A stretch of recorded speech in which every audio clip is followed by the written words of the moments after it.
हाय, good morning. तर बघा सकाळची वेळ होती, किती छान वातावरण होतं. तर आत आली, आईंची पूजा चालली होती. आपले देव आज कोजागिरी पौर्णिमा असल्यामुळं देवपूजा करायची होती. आईंनी पूजा केली. तर मी चहा ठेवला आणि मग आम्ही सर्वांनी चहा घेतला.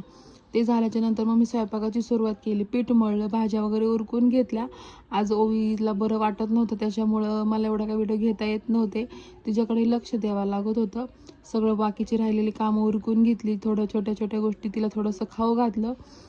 दुपारी तिला मॅगी बनवली. तीच बोलली, मम्मा मॅगी बनव. मॅगी केली. थोडं बरं वाटत होतं तिला. ते झोपल्यावर मग मी बाकीची परत थोडी राहिलेली कामं उरकून घेतली. तिचं दुखत असल्यामुळे माझ्या आज पूर्ण दिवस कामातच गेला. संध्याकाळी मोना आल्यावर मग आम्ही एक डान्स बसवला. आज आमच्या इथं कोजागिरी पौर्णिमेनिमित्त डान्स होते आणि दांडिया होते. मग त्याची प्रॅक्टिस केली आम्ही आणि ते सर्व उरकलं वगैरे आणि मेकअप झालं. मेकअप म्हणजे नॉर्मलच केलं होतं, टचअप. ते सगळं उरकलं. मग आम्ही ग्राउंडकडे निघालो. तर तिथे गेलो, पहिल्या दांडिया खेळलो. मग लहान मुलींच्या दांडिया झाल्या. मग लहान मुलींनी डान्स केले. मग मी आणि मोनाने जो आम्ही डान्स बसवला होता तोही आम्ही डान्स घेतला करून. सर्व एन्जॉय वगैरे केलं. डान्सही केला भरपूर जणांनी. सर्व झाल्याच्या नंतर मग आम्ही दूध पिलो आणि सगळं उरकून घरी आलो. Thank you, bye.